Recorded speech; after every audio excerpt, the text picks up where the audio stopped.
Good evening. It is Monday, February 3rd at sometime after 5.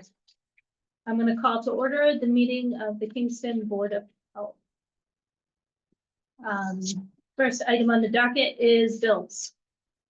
Do we have any bills? None to review? None to review since I did this. Fabulous. Being very efficient. You didn't spend any money. Excellent. If everybody could take a few moments, please, and review the meeting minutes from January 6th, that would be great.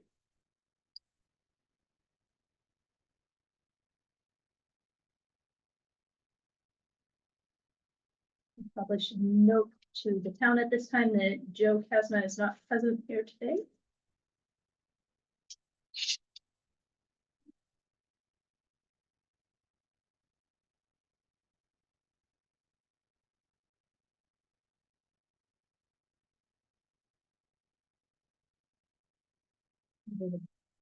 That's what I do. Thanks, Lord. Okay.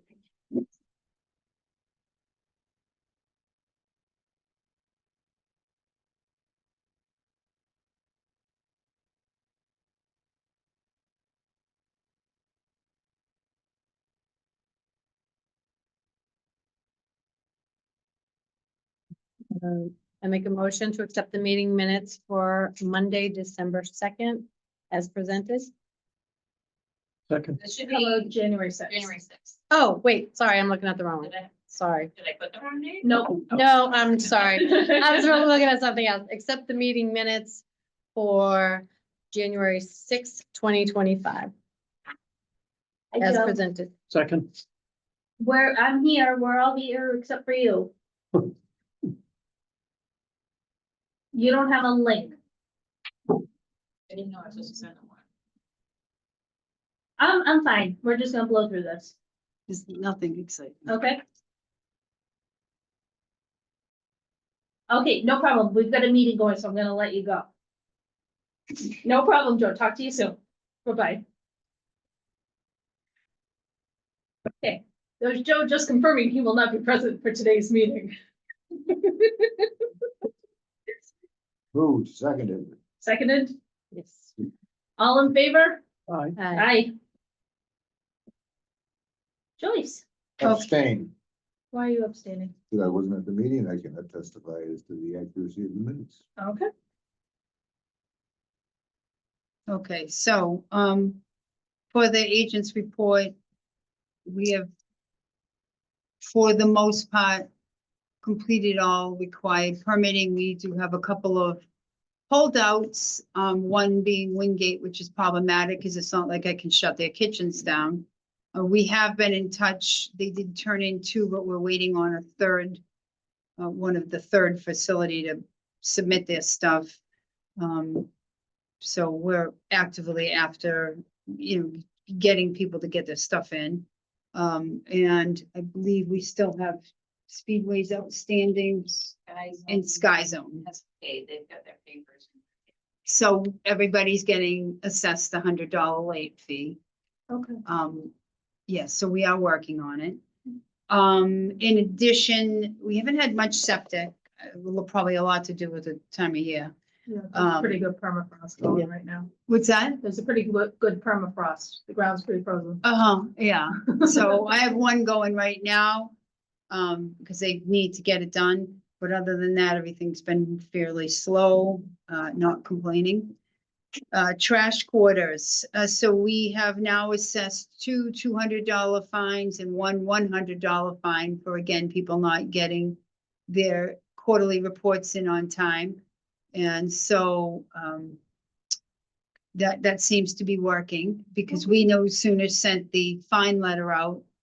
And amazingly, we got the quarterly report and got asked if they still had to pay the fine. And my answer was absolutely, because it's 4 days late. So that seems to be an effective tool for getting people to get things in. Also to put out there is new deadlines for the permitting. So as you know, we tried this year to make the deadline December 30th to have everything in so we could issue permits so people will be permitted for the first of the year. And unfortunately, it did, as you can see, the 3 that are still outstanding have, there was much more even after the first of the year. What do we have? 14 after January 1st that still weren't permitted. And, the first week, we cut that number down to say 7. And then the second week, it was, 4 more. So it is becoming very time heavy to get all this stuff in compliance. So going forward next year, I would like to have the deadline be for submissions to be completed and turned in and payments done by December 15th. That gives us 2 weeks prior to the first of the year. That also lets me write up cease and desist orders for delivery on January 1st when people are not complying with, we have people operating without permits. So obviously that's a problem. So I don't know if I need to ask for your permission to make that deadline the 15th of December, but that's what we'd like to do. And again, we're asking this because I'd like to have plenty of protocol in place to get business owners so that they know this, so they understand what's going to happen when things aren't turned in correctly. I also think that by having it the 15th, it's prior to the holiday. And so there's no excuse, oh, I got overwhelmed with whatever, because this is not working. What is the earliest date they can turn these things in? You could turn it in. We start sending out notices in October. Okay, I was just curious. Yeah, we send the first one out, I think the first or second week of October. We then send another reminder out in November. This year we sent out 3+ reminders, October, November, December, and then multiple ones in December. So plenty of notice. Yeah. We should have a conversation about having an early deadline with like a 10% discount. I really don't want to do that. Okay. Because we need to look at fees. That's the other thing on my little report, is that we are going through and comparing where we're at with other towns, as well as permitting that maybe we're not doing, that other places are doing. Doesn't mean we have to adopt it, but I want to be in line with everybody around us. And we are, I'm sure you're all following the budgets. Our budget has not been increased. If anything, the only thing we got was a 3.1, and that's basically, that covers the cost of raise. That's it. So there is no money in the till to do anything at this point. And we need to be with where everybody else in the surrounding towns are at. And some of our permit fees are fine and do not need to be changed at all. And then there's other things that probably need to go up by a few dollars. Nothing monumental, but we're looking at it, and I'm not ready to say, oh, this has to go. But you'll have a But cost analysis. for yeah, I'm us. looking at everything and try to be fair and equitable across the board for people, and maybe doing some restructuring as to what somebody is selling. I know that it was asked about the agricultural fair. The fee for a one-day permit is $75 for everybody, no matter what the event is. And that is, in my opinion, the cost of doing business. You all know I ran a small business for many years. Whenever I want to go be a participant in a show or a fair or anything, that is the cost of doing business. And so I don't think, I know that it was questioned whether we could lower that for agricultural fair. I don't think that that is advisable because it sets a precedent. So what's the next thing? So I shouldn't lower the fare for the fee for somebody else, but because it's the agricultural committee, the people that are coming to do these fairs have standing businesses. They participate in sip and strolls and other programming around the town and in other towns. So this is not an unforeseen expense. And the food trucks that participate in the agricultural fair are already permitted by the town. It's a year-long permit license. So I just figured I should bring that up. And that's sort of all I have as far as things that.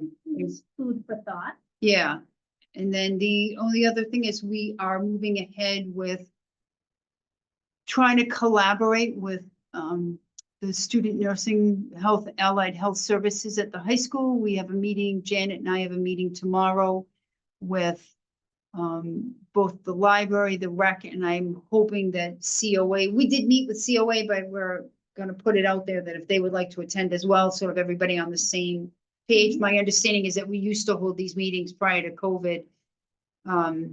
Those departments all used to get together to sort of touch base and see where people are at, what programming is going on, so that we can do some, basically cross advertising. Well, that's good, and work together. Yeah.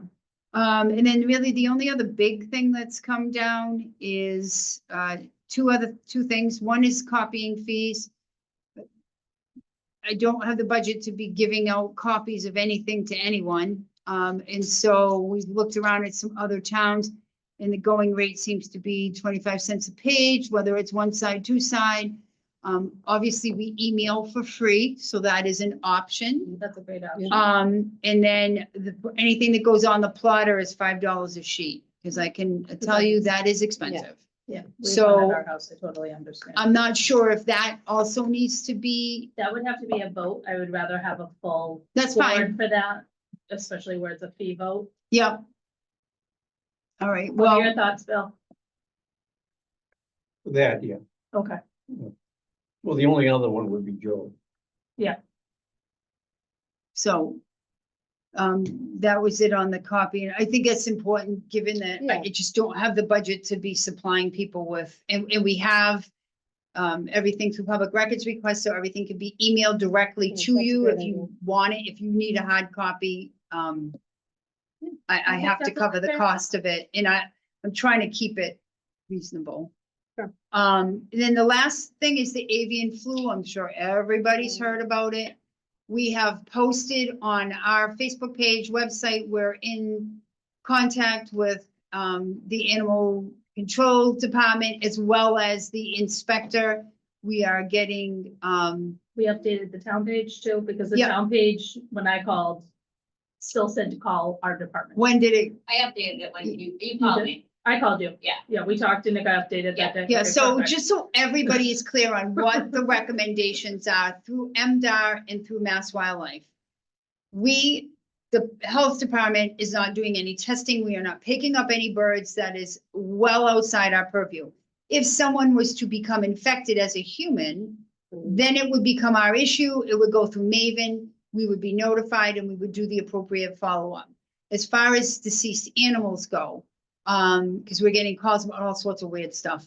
The only fowl that seems to be getting affected by this at this point is waterfowl. So geese, ducks, anything, cormorants, seagulls, anything that's in that bracket. It is highly unlikely that it is anything to do with songbirds, blue jays, any of the backyard. They're not, this is what MDOT is saying, it's not related. So if you find a smaller backyard bird, yeah, none of them, it's got nothing to do with avian flu. If you are, what we will be telling, just like the animal control department, we've posted what they've posted. If you find an animal in your backyard, you are responsible, as a homeowner, are responsible for the disposal of that animal. You double bag it, wear gloves, put it in 2 trash bags, bleaching water on the outside, dispose of in the trash. That is what MDR and Wildlife, Mass Wildlife is saying to do with these animals. They are not testing all of the animals, all of the birds. So that's the information that we will be giving out. We are not keeping track of dead birds, obviously. So I did get one email from a newspaper today, and I politely wrote back and said that those kind of requests need to go through public records requests, because there are multiple departments involved. That way, everybody that is handling it will get it. And it's not through, I don't want to be sending out emails requesting information. It should come through the portal. So that will be how we handle it in our department. If anybody's requesting information, we'll politely ask them to put it through the public records request. That way it will go to the appropriate departments and get handled that way. So Great. that's it. That's all I got. Well, I know in Plymouth, they have, advisory road sign in the center of town. Asking the public, to call a number to report any dead or deceased birds, and I've always wondered, I looked at that, I said. Dead or deceased, what is the difference? Yeah, What is and the dead other thing dead? is MDR is, the information I got is that unless it is like 5 deceased of the same species in like, you know, you have 5 dead geese on a frozen pond in one area. MDOT wants to know, other than that, they're saying just dispose of the carcass. And the other thing is, it is highly unlikely that a human, unless you are in an enclosed space and huffing around these dead animals, are gonna contract avian flu. So the likelihood of us getting sick from it is not high. However, that does not mean you should not take precaution and wear gloves and put it in a bag. And we should be telling everybody to stay away from deceased anything, and keep your animals away from deceased animals. Like, it's just common sense stuff. So that's the information that we will be Yep, putting out. and MDR has all of the common sense Stuff, information you need right on their website. yeah. And I don't think we should be, we have no ability to say if something died of avian flu. And so by creating a false narrative that we're not sure about, I don't think is helpful or healthy. I think that the protocol should be, this is the proper way to handle it. This is what you do. And it doesn't matter if the deceased animal has avian flu or doesn't, like, it's just the proper way to deal with it. You know, if you are finding that, what did MDR give us for a number? 5? Yeah, 5 or more is what, 5 or what the more, directive you know, was. then I definitely would be reaching out to MDR, but, Right. you know. And that would go through animal control or the animal inspector anyways, because they're you the could ones go taking right- the call. Right on to MDR's, Website, website, and and it's super easy to file, hey, I got 5 dead birds. I got 5 dead birds, and they are located here. Yeah. Really, really, really easy. So I think the big takeaway is just making sure people understand it. I'm more concerned about people's pets getting into deceased. You've Yes. got a dog, it's gonna track that. Yeah. So. And wash your hands, wash your hands, wash your hands. Yeah, I mean, please. but We you are should in be the washing middle your of- hands, period. Which should be our mantra of Right, I all was gonna winter, say, yeah. because we have norovirus, we have flu, we have Yes. COVID, we have Wash your RSV. hands, cover your mouth. Please stay home if you're ill. Yes, don't come near me. Good rules to live by. Yes, normal winter rules. So General. that's really all I Every day. have for the report. If anybody has any Dennis, is there anything questions. else you wanted to add about avian? No, flu? I think that I just wanted to get, a sense of, where we were, what the protocol was. The last thing you wanna do is start panicking or, spreading false information. and Exactly. Creating a sense of anxiety, but at the same time, you don't wanna look completely complacent. I want the public to have a sense that, the board is on top of it to the extent that we can be. We're living in times of, limited resources. This is something that obviously the state is monitoring. They have the resources to do so. And that's it. It was, we're not oblivious to it. We're simply, No, it's No, definitely. we on our posted radar. immediately the minute Yeah. it came down from Plymouth, like once we saw that. We hadn't had any reports of anything, but we just posted, hey, this is what's going on, be aware of it. Yeah. Yeah, that's my big thing. I really firmly believe we should not be putting things out that are gonna cause any kind of hysteria. It should be basic facts, this is what you do, and leave yeah, it at that. and at this point,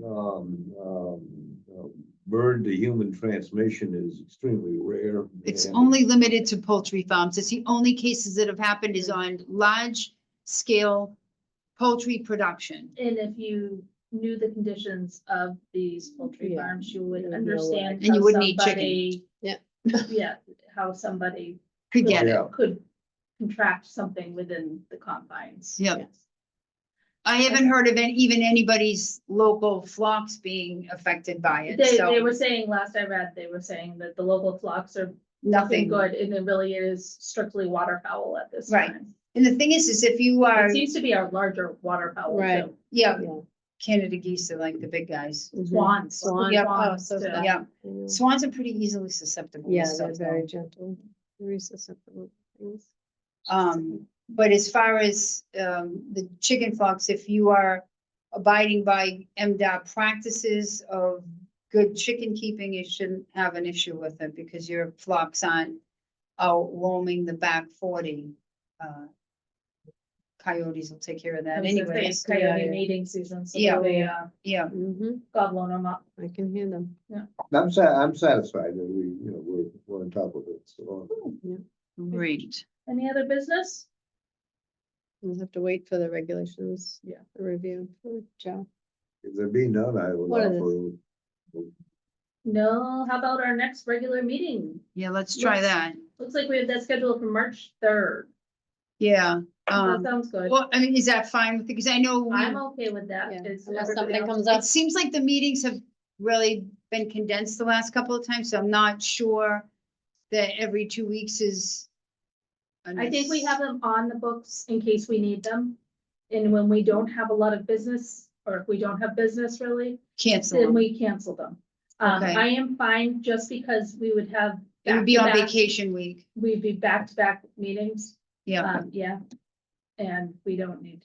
And if something comes up that requires a variance, I will just call you guys and deal with it that way. If we have to have a meeting, because it's some kind of weird emergency that can't foresee, then I will put that out there, but I can't imagine, given the weather, that we're gonna be in great need of a emergency variance.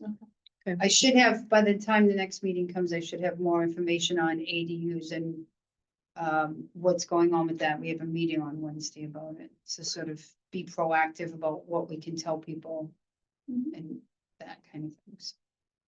We shall see. I just had a question. When is your next serve safe? Not till Spring? April. Yeah, okay, Yeah. Yeah, so we did 20.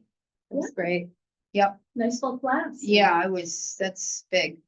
great. It's back to, yeah, for me, that's normal, but I will cap it at 20. I think 20 is a good size for that room. Perfect. So hopefully we'll get the same amount for April. Very good. Okay, so next regular meeting will be March 3rd, 2025. Perfect. Motion to adjourn. Second. All in favor? Bye. Aye.